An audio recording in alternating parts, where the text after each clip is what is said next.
ผู้ส้มที่เคารพและเพื่อนๆสนุกที่หักแพงในระยะแวดวงคนหนุ่มในอาทิตย์นี้ถือว่ารายการเพื่อนสนุกกับพวกเฮากับมีการสัมภาษณ์พิเศษเนาะในหันนิแมนทางสมาคมนักธุรกิจหนุ่มแห่งชาติลาวกับพวกเฮาให้เกียรติเข้ามาร่วมในการสัมภาษณ์ในเรื่องของเอิ้นว่าคงเขตอุตสาหกรรมในหันนิแมนการปลูกการเลี้ยงแต่ว่าในอาทิตย์นี้พวกเฮามีโอกาสได้มาร่วมสัมภาษณ์ทานนางไซธานีจันทวงศาเนาะซึ่งว่าทานนี้ก็เป็นรองประธานสมาคมนักธุรกิจนมแห่งชาติลาวกับพวกเฮาแต่ว่าจะอุบไว้ก่อนเนาะว่าพวกเฮาจะมีหัวข้อสำคัญใดๆให้ทุกท่านติดตามพร้อมๆกันแต่ว่าเพิ่นนี่แม่นได้อยู่ของทรงนะพวกเฮาแล้วมาฮู้จักเพิ่นนำกันเลยสบายดีเอ้ย สบายดี โดย สาวน้องจ้า โดยก่อนอื่นอยากให้ท่านแนะนำอันเอิ้นว่าตำแหน่งหน่วยงานก่อนหน้าที่รับผิดชอบในปัจจุบันนี้มีสักแหน่ จ้าก่อนอื่นข้าพเจ้าเนาะขอแนะนำตัวเองมื้อนี้ก็รู้สึกดีใจและเป็นเกียรติทางศูนย์กลางสาวนมกลุ่มสื่อมวลชนเพิ่นได้เชิญเข้ามาร่วมสัมภาษณ์แลกเปลี่ยนประสบการณ์แล้วก็ในแขนงการธุรกิจแล้วก็พร้อมด้วยกับต่างนาสมาคมนักธุรกิจนมเนาะข้าพเจ้าเองก็ชื่อทานนางไซธานีจันทวงศาเนาะเป็นรองประธานแล้วก็คณะประจำสมาคมนักธุรกิจนมในแขนงการเวียกงานที่ข้าพเจ้าลงลึกในเวียกงานสายตั้งที่พระบทบาทของสมาคมหันก็ถือว่าได้ชี้นำเวียกงานในแขนงการกสิกรรมปลูกฝังและเลี้ยงสัตว์และกับพร้อมเดียวกันนั้นก็ถือว่าพระบทบาทเวียกแม่ยิงก็ถือว่าเป็นรองประธานสมาคมนักธุรกิจนมในแขนงการเวียกงานแม่ยิงเนาะโดย เจ้าและทางรายการนี่ขออนุญาตเอิ้นซื้อหลินได้บ่ ได้เป็นกันเองเลย วันนี้มาถือว่ามาแลกเปลี่ยนเป็นกันเองเลยเจ้าฉะนั้นขออนุญาตเอิ้นได้น้องเนาะ จ้า ก่อนอื่นเนี่ยยังให้เอิ้นน้องให้เอิ้นว่าเล่าความเป็นมาก่อนเพราะว่าได้ยินข่าวๆว่าหัวหน่วยธุรกิจกสิกรรมนี่เอิ้นว่าเพิ่นจะหันเป็นอุตสาหกรรมในอนาคตเนาะให้มันเป็นขนาดใหญ่แล้วก็ให้ประชาชนเฮาหรือว่าสนุมเฮาได้มีอาชีพที่มั่นคงหลายขึ้นแล้วปรากฏว่าทางเอิ้นน้องนี่ก็แม่นได้เฮ็ดฟาร์มเลี้ยงไก่เนาะยังให้น้องเล่าความเป็นมาในว่าจุดริเริ่มของธุรกิจฟาร์มเลี้ยงไก่นี่มันเป็นคือใดแน่เจ้าฉะนั้นเอ้ยก็ขออนุญาตเนาะเราประวัติย่อเป็นอย่างจะค่อยว่ามาสร้างตั้ง NCG Farm ขึ้นมาเนาะโดยฉะนั้นในระยะ2021นี่ข้าพเจ้าเองก็ถือว่าได้สมัยนั้นได้ลงเลือกตั้งสมาชิกสภาเนาะสมาชิกสภานครหลวงแห่งชาติก็ถือว่าเป็นหมายเลขที่23หมายเลขอันดับสุดท้ายแหละเนาะและฉะนั้นหลักๆที่ข้าพเจ้าอยากเฮ็ดฟาร์มหันข้าพเจ้าได้เห็นปัจจัยหลักที่ประชาชนได้พบพ่อในอย่างข้าพเจ้าหาเสียงหันเนาะซึ่งมาเวียกงานแขนงการกสิกรรมนี่ก็ยังเป็นปัญหาหนึ่งเนาะที่ประชาชนยังพบพ่อว่าการเลี้ยงการปลูกในการส่งเสริมแล้วก็เป็นโครงการนโยบายของรัฐนี่อยากผลักดันให้ภาคนักธุรกิจหันมาสุ่มใส่เวียกงานกสิกรรมเนื่องจากว่ามันเป็นปากและท้องคลังเสบียงอาหารของสาวนมเฮาเนาะฉะนั้นในปี2021นี่ข้าพเจ้าก็เลยว่าได้มาสร้างตั้งฟาร์มเนาะNCG Farm โดยพื้นฐานหลักๆที่อยู่ในกลุ่มบริษัทของข้าพเจ้าถือว่าครอบครัวถือว่ามีพื้นฐานทางด้านกสิกรรมมาก่อนแล้วก็ถือว่าดร.สมเด็จเพิ่นก็ถือว่าเพิ่นอยู่ในกระทรวงกสิกรรม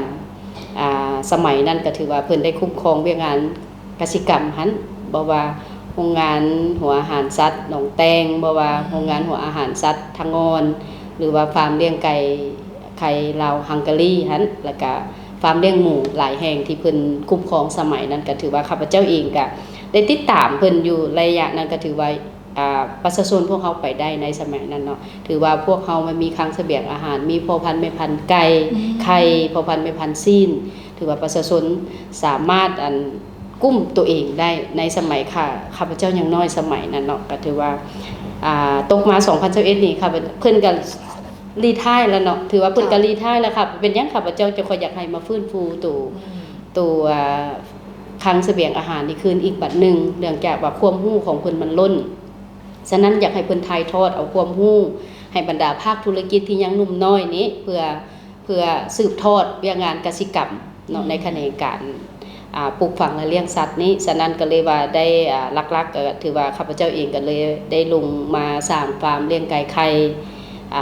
เป็นระบบฟาร์มปิดเนาะนำไส้อุตสาหกรรมทันสมัยเข้ามาเสื่อมต่อเนื่องจากว่า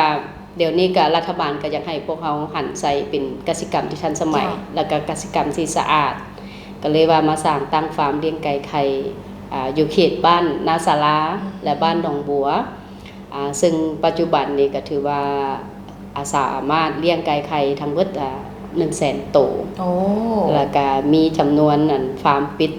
คอกปิดอยู่2คอกเป็นระบบอีเวนต์เนาะฟาร์มเจ้าแล้ววันนี้อยากถามทางน้องเนี่ยว่าพ่อพันธุ์แม่พันธุ์นี่นะเฮานำเข้าบ่หรือว่าเฮาเอาภายในประเทศเฮาตัวพ่อพันธุ์แม่พันธุ์นี่เดี๋ยวนี้หันบ้านเฮายังบ่สามารถผลิตได้นะคือพระเจ้าได้ยกให้เห็นว่าสมัยไกลลาวฮังการีตะกี้ละแม่นแนวพันธุ์กุยบ้าถือว่าพวกเฮาผลิตแนวพันธุ์เองเจ้าแต่ว่าเดี๋ยวนี้ก็ถือว่าบ้านเฮายังบ่สามารถผลิตพ่อพันธุ์แม่พันธุ์เองได้เนาะแล้วก็เฮาได้นำเข้าเนาะแนวพันธุ์นี่เฮาได้นำเข้าเป็นไก่สาวเนาะไก่สาวครบอายุ17 อาทิตย์นี่ก็ถือว่าพวกเฮาได้เอานำไก่สาวนี่ขึ้นเล่าจ้ะถือว่าความเป็นมาเนาะของพ่อพันธุ์แม่พันธุ์หลายๆท่านที่กำลังติดตามรับชมรายการอยู่ในปัจจุบันนี้ถ้าว่าท่านใดสนใจเนาะให้ติดต่อมาทางรายการของเราก็ได้หรือว่าเขียนเอิ้นว่าคำคิดคำเห็นเพราะว่าพวกเราจะนำเอาการสัมภาษณ์นี้ลงเพจของพวกเราแน่เพราะว่าปัจจุบันนี้นะการสร้างอาชีพมันยากหลายน้องเนาะการสร้างอาชีพการยากหลายฉะนั้นเป็นตัวเลือกหนึ่งในเรื่องของการหันมาเนาะค้าขายก็ได้หรือว่าเริ่มธุรกิจก็ได้และบัดนี้อยากถามทางเอื้อยอีกว่าขอสะดวกขออนุญาตในการดำเนินธุรกิจฟาร์มไก่ของพวกเรานับตั้งแต่มือก่อตั้งจนถึงปัจจุบันนี้มีขอสะดวกอนุญาตอีกอย่างแน่ปัจจุบันนี้ก็ถือว่าข้อสะดวกเนาะก่อนอื่นก็ขอบใจรัฐบาลเนาะได้ส่งเสริมนโยบายพิเศษในแขนงการเป็นงานเกษตรกรรมก็ถือว่าทางด้านเครื่องจักรเนาะแล้วก็อุปกรณ์เครื่องมือรับใช้เวียงงานเกษตรกรรมถือว่ารัฐบาลก็สามารถยกเว้นให้พวกเรา 100% อันนี้ก็จุดหนึ่งที่รัฐบาลเห็นความสำคัญและอีกปัญหาหนึ่งก็คือว่าอากรมูลค่าเพิ่มก็ถือว่ารัฐบาลยกเว้นภาษีในแขนงการเป็นงานเกษตรกรรมก็ถือว่ายกเว้นดอกเบี้ยเนาะพันธะเสียอากรต่างๆก็ถือว่ารัฐบาลยกเว้นให้มีแต่ว่าเสียอากรกำไรท้ายปีอันจุดหนึ่งที่รัฐบาลมีอำนวยความสะดวกให้แก่ภาคนักธุรกิจในแขนงการเกษตรกรรมแต่ว่าปัญหาข้อยุ่งยากเนาะยุ่งยากปัจจุบันนี่ก็ถือว่าหลายฟาร์มที่ได้พบพ่อหันถือว่าในแขนงการเกษตรกรรมในการเลี้ยงข้าพเจ้ายกปัญหาเรื่องการเลี้ยงบ่ว่าเลี้ยงหมูหรือเลี้ยงไก่หรือว่าเลี้ยงเป็ดเนาะปัจจุบันนี้ปรากฏว่าหัวอาหารนี่กวมเอา 70% ในต้นทุนในการเลี้ยงเลยเฮ็ดให้ต้นทุนหัวอาหารนี่สูงแล้วก็เฮ็ดให้ผู้ผลิตนี่มีความเสี่ยงหลายเนาะเสี่ยงอยู่บนว่าโรคพยาธิต่างๆแล้วก็หัวอาหารก็แพงแล้วก็เฮ็ดให้หลายฟาร์มนี่เจอปัญหาพบพ่อปัญหายุ่งยากเกี่ยวกับโรคพยาธิและอีกปัญหาหนึ่งนี่ก็คือว่าเรื่องราคาเนาะปัจจุบันนี่ถือว่าเป็นกระแสสังคมที่ว่าประชาชนเนาะขนาดน้อยขนาดกลางที่ว่าเลี้ยงหมูเลี้ยงไก่นี่ก็ถือว่าราคาตกต่ำหลายเนาะราคาตกต่ำหลายแล้วก็เฮ็ดให้เขาเจ้าไปต่อบ่ได้เนาะอาศัยแบบว่าเลี้ยงพอแต่กุ้มแต่หัวอาหารแต่บ่สามารถซื้อแนวพันธุ์ต่อไปได้ย้อนราคาตกต่ำหลายโดยและแม่นแล้วก็อีกทางเลือกหนึ่งก็ถือว่ายังมีบรรดาด่านต่างๆนี่ก็ยังมีการลักลอบไข่ไก่ผิดกฎหมายเข้ามาบ่ว่าเรื่องหมูเรื่องไก่แล้วก็ไข่ต่างๆนี่ก็เห็นว่ายังลักลอบตามชายแดนเข้ามาตัวนี้ไม่เห็นให้มาแทรกแซงราคาของท้องตลาดเห็นให้ราคาตกต่ำเห็นให้ไข่อังหรือว่าหมูอังเนาะไปบ่ได้ก็ถือว่าตัวนี้ถือว่าพวกพ่อปัญหาข้อยุ่งยากหลายในแขนงการเกษตรกรรมเจ้าโดยและนอกจากนี้นี่เฮาเว้าถึงขอสะดวกขอยุ่งยากแล้วเว้าถึงการตีตลาดเนาะเมื่อเฮาเห็นว่าเศรษฐกิจเฮามีการผันโตอย่างไววาในปัจจุบันนี้แล้วบัดนี้นี่ว่าถึงขอแตกต่างระหว่างไข่แนวพันธุ์ของฟาร์มเฮาและไข่ก็พร้อมตลาดทั่วไปนี่นะมันมีอันแตกต่างได้ใดแน่คือว่าคุณภาพยังให้เน้นตัวนี้หน่อยนึงตัวนี้ก็เนาะข้าพเจ้าเองก็ถือว่าได้ไปลงลึกได้ไปติดตามได้ไปคุมเนาะอยู่ในระบบฟาร์มจุดดีจุดหนึ่งที่ว่าฟาร์มปิดนี่เขาห้องหลายท่านอาจจะบ่เข้าใจว่าไข่ฟาร์มปิดมันไข่ลักษณะแบบใดฟาร์มเปิดมันลักษณะแบบใดเนาะหลายท่านอาจจะบ่เข้าใจ คำว่าฟาร์มปิดนี่เนาะเป็นคอกอีเวฟนี่หมายความว่าอยู่ในระบบคอกเนาะและระบบคอกการเลี้ยงไก่อยู่ในฟาร์มของพวกเรานี่ถือว่าปิดเบิดเนาะถือว่าพยาธิต่างๆที่อ้อมอยู่ในมาจากอากาศบ่หรือว่ามาจากซองทาง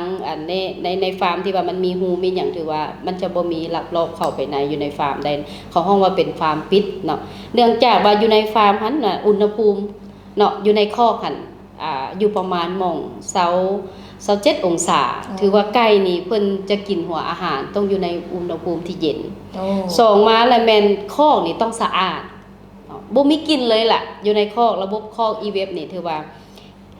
มูลสัตว์นี่ถือว่าพวกเขาลำเลียงออกทุกมือแล้วฉะนั้นระบบสายพานลำเลียงมันจะเป็นระบบเครื่องจักรระบบมูลสัตว์ก็ถือว่าพวกเขาได้ใส่สายพานลำเลียงออกขึ้นรถแล้วก็ถือว่ามีผู้รับเหมาแม่นำขี่ไก่ไปเฮ็ดปุ๋ยชีวภาพแล้วก็อีกหัวอาหารนี่ก็ถือว่าเป็นหัวอาหารใหม่ผลิตใหม่ทุกมื้อถือว่า2มื้อต้องผลิตหัวอาหารเข้าฟาร์มเฮาและเป็นระบบเครื่องจักรหรือว่าเข้าไซโลแล้วแม่นลำเลียงเข้าอยู่ในคอกถือว่าเพิ่นจะไหลเวียนเกลือเนาะโดยบ่ใช้มือสัมผัสกับหัวอาหารก็เป็นพยาธิเนาะตัวนั้นตัวนึงเนาะสำหรับผู้ที่ว่าเลี้ยงและพร้อมเดียวกันนั้นพนักงานที่ว่าอยู่ในฟาร์มเฮาก็เป็นพนักงานที่ว่ากินนอนถือว่าต้องปลอดเชื้อ 100% แม่นพวกเขาจะบ่ได้ให้ออกไปสัมผัสอยู่ทางนอกพวกเขาจะมีการพัดเปลี่ยนกัน3เดือนอาจจะหมุนกันการไปเยี่ยมยามหรือว่า6เดือนไปเยี่ยมยามครอบครัวครั้งหนึ่งถือว่าทุกคนที่ว่าออกไปแล้วมันก็ต้องมีระบบฆ่าเชื้อแล้วก็มีการพักตัวเองอีกเดือนหนึ่งเนื่องจากว่าย่านเอาพยาธิทางนอกมาใส่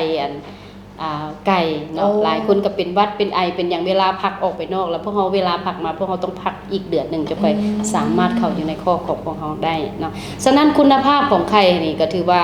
ปลอดเชื้อเกือบว่า 100% พุ่นล่ะเนื่องจากว่าข้าพเจ้าได้ยกให้เห็นว่าเพิ่นกินหัวอาหารใหม่โดยน้ำต้องสะอาดน้ำนี่ก็ปัจจัยสำคัญน้ำนี่พวกเขากันตองน้ำนี่ถือว่า3ขั้นตอนถือว่าน้ำนี่ต้องเป็นน้ำที่ว่าบ่มีคลอรีนเป็นน้ำบาดาลที่พวกเราดูดขึ้นมาจากพื้นบาดาลเป็นน้ำสะอาดแล้วพวกเราจะมากันตองอีกรอบนึงแล้วจะก็เข้าไปอยู่ในระบบเครื่องจักรเป็นระบบชิปเปอร์ที่ว่าไก่ดูดกินหั่นอันนี้ตัวนี้ตัวสำคัญโดยน้ำต้องสะอาดคอกต้องสะอาดอุณหภูมิต้องเย็นหัวอาหารต้องใหม่อันนี้คือคุณภาพของไข่ของพวกเราสามารถยั่งยืนได้ว่ารสชาตินี่ค่อนข้างว่าแตกต่างโดยอันนี้ถือว่าแตกต่างหลายทานที่ว่าได้บริโภคไข่จากฟาร์มเฮาก็ถือว่าได้เห็นความแตกต่างเนื้อมันจะแน่น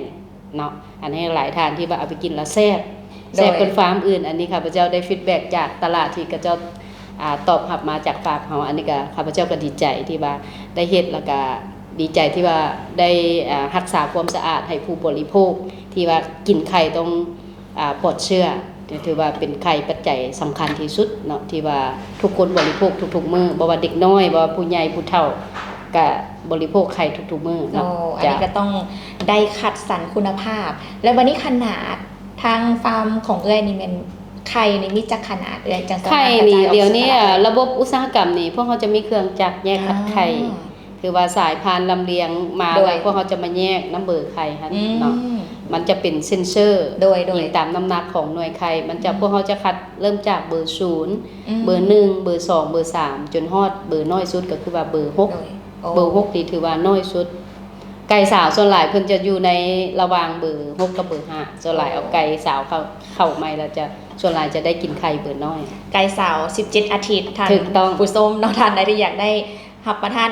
อาหารที่มันครบหมู่แล้วก็ขนาดที่ไข่นี่ได้คุณภาพแล้วคัดสรรมาอย่างดีแล้วนี่อย่าลืมเด้อฟาร์มเพิ่นไม่อยากเป็นไก่สาว3เดือนนี่โปรตีนจะสูงที่สุดสังเกตว่าไข่น้อยๆนะเฮามากินแล้วเนื้อมันแน่นคือไก่ล้านอันนั้นมันคือไก่หัวสาวโดยถ้าผู้ใดบริโภคไข่สาวนี่เฮ็ดให้ได้รับโปรตีนถือว่าเต็มๆเลยล่ะตอนนี้ฮะนะทีมงานเฮาก็สิได้ซีมแท้ๆได้เนาะวันนี้เพราะว่าอันนี้ก็การันตีคือกันนะครับประกันว่าคุณภาพแท้ๆเฮาต้องบริโภคคุณภาพหลายกว่าปริมาณเพื่อเห็นในร่างกายเฮาว่าแข็งแรงและนอกจากนี้แล้วตลาดบัดนี้เอ้ยหลังจากเฮาได้ว่าฮู้แล้วว่าผลิตภัณฑ์ขบวนการต่างๆเนาะทางฟาร์มเฮานี่ มีจักสาขาในปัจจุบันนี้โดยเฉพาะแล้วการตีตลาดขึ้นได้แน่ ตลาดหลักๆถือว่าฟาร์มเฮาถือว่าพวกเฮาเลี้ยงอยู่แสนตัวเนาะถือว่าเดี๋ยวนี้ก็ถือว่าคอกหนึงพวกเฮาปลดละเพียงแต่มีไข่อยู่ประมาณ50,000ตัวปัจจุบัน โด นี้ ย แล้วฉะนั้นตลาดที่สำคัญที่สุดก็คือว่า1มาแล้วแม่นตัวแทนพวกเขาจะมีอยู่ตัวแทนเนาะตัวแทนนั่นจำหน่ายไข่พวกเฮาอยู่3ภาคเนาะ1มาแล้วแม่นแข่งสวรรณเขต2มาแล้วแข่งจับประซักเนาะ3มาแล้วนครหลวงเนาะถือว่าหลักๆก็เปอร์เซ็นต์ที่ว่าผลผลิตไข่ออกมานี่เกือบว่า60%เป็นพวกเฮาสนองอยู่ตลาดนครหลวงส่วน 40% พวกเฮาแบ่งไปต่างแข่งคือข้าพเจ้าได้ยกขึ้นหั่นระหว่างภาคใต้เนาะมีแข่งสวรรณเขตกับแข่งจับประซักจะมีตัวแทนพวกเฮาห้องรับให้จ้ะ โอ้อันนี้ก็ถือว่าท่านใดที่อยากซิมรสชาติเนาะทางแขวงจำปาสักแน่สวรรณเขตแน่ก็ถือว่าเพิ่นตีทองตลาดเลยเด้อบรรดาทาน จ้ะ และนอกจากนี้แล้วอยากรู้ว่าขบวนการต่างๆ หรือว่าเฮาฮู้จักความเป็นมาแล้วเนาะในเรื่องของฟาร์มบัดนี้การช่วยเหลือสังคม หรือว่าการประกอบส่วนในอันเอิ้นว่าการเข้าร่วมขบวนการโดยรวมนี่นะทางฟาร์มเฮาได้มีกิจกรรมอีหยังบ่ ถือว่าฟาร์มเฮานี่เป็นปกติเนาะ โดย ถือว่าน้องถือว่าเวียงงานสังคมนี่น้องถือเป็นปัจจัยหลักเนาะในการช่วยเหลือสังคมเนาะโดยเฉพาะก็คือว่าช่วงระยะภัยน้ำท่วมวิกฤตการณ์หลายแข็งเนาะที่ว่าพบพ่อเนาะแล้วก็ข้าพเจ้ากับในนามฟาร์มก็ถือว่าได้เอาไข่ไปช่วยเหลือหลายแข็งเนาะแล้วก็โดยเฉพาะกับนครหลวงนี่ก็ถือว่าได้ไปช่วยเหลือ4ตัวเมือง โดย เนาะได้เอาผลิตภัณฑ์ไก่พวกเฮาไปซอยไข่พวกเฮาไปซอยเนาะเพื่อแบ่งปันเนาะความที่ว่าเฮาก็การเกิดอัคคีภัยหรือว่า อุทกภัย อุทกภัยต่างๆนี่มันเกิดขึ้นมันโดยบ่คาดคิดฉะนั้นหั่นหนึ่งสำคัญก็ต้องมีปากกับท้องหั่นแหละมีข้าวมีไข่มีอันนี้แหละสำคัญเนี่ยมันสามารถประคองอยู่ได้ โอ้ ตัวนี้ก็ถือว่าข้าพเจ้าสืบต่อปีหนึ่งก็ถือว่า 2-3 ครั้งพุ่นแหละได้ช่วยเหลือนำผลิตภัณฑ์พวกเขาไปช่วยเหลือสังคม โดยเฉพาะล่าสุดนี้ก็ได้เดินทางไปร่วมกับองค์การจัดตั้งเนาะแม่ยิงสาวหนุ่มกับมาบาดได้เป็นนำไข่พวกเขาจำนวน100 แตะไปช่วยเหลือทหาร